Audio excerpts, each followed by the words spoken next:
আসসালামু আলাইকুম, কেমন আছেন সবাই? আলহামদুলিল্লাহ আমরা কিন্তু অনেক বেশি ভালো আছি।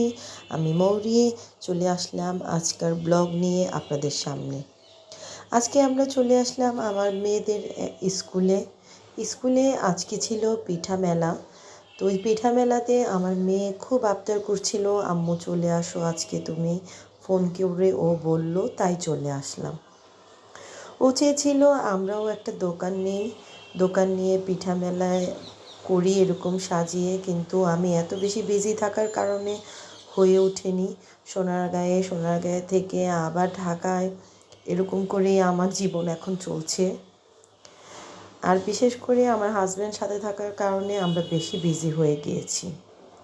তো যাক, দেখুন পিঠাগুলো কত সুন্দর করে বানিয়ে নিয়েছে, কিন্তু আমার মেয়ে এগুলো কিছুই খাবে।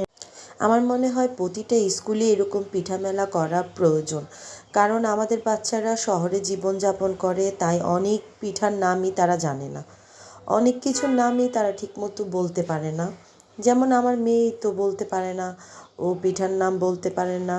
ওকে বলতেছিলাম তুমি কোন পিঠা খাবে নাও, কিন্তু ও তো খুঁজতেছিল চিকেন সসেস, চিকেন, এইসব। যাক, তারপরও আমি ওদের ঘুরিয়ে ঘুরিয়ে নামগুলো বলে দিচ্ছি আর পিঠাগুলো দেখাচ্ছিলাম। আমার থেকে তো খুব ভালো লাগছিল, বাচ্চারা এত সুন্দর পিঠা নিয়ে দাঁড়িয়ে আছে। আমার মনে হয় এই পিঠাগুলো বিক্রির মাধ্যমে তারা জানতে পারবে কিভাবে দোকান করতে হয়, কিভাবে তাদের বিক্রি করে টাকা গুনে নিতে হয়, সব কিছুই তারা এর মাধ্যমে শিখতে পারবে।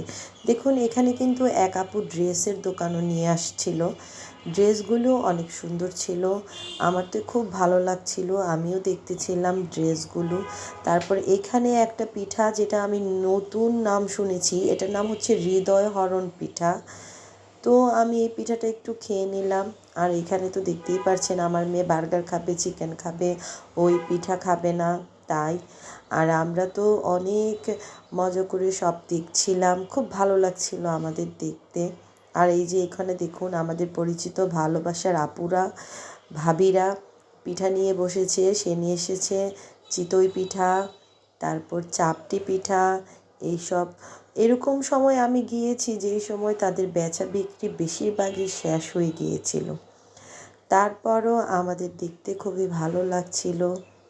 আর স্কুলটা তো দেখেই নিলেন সবাই, অনেক সুন্দর। আজকে এই পর্যন্তই, ভালো থাকবেন সবাই, আল্লাহ হাফেজ।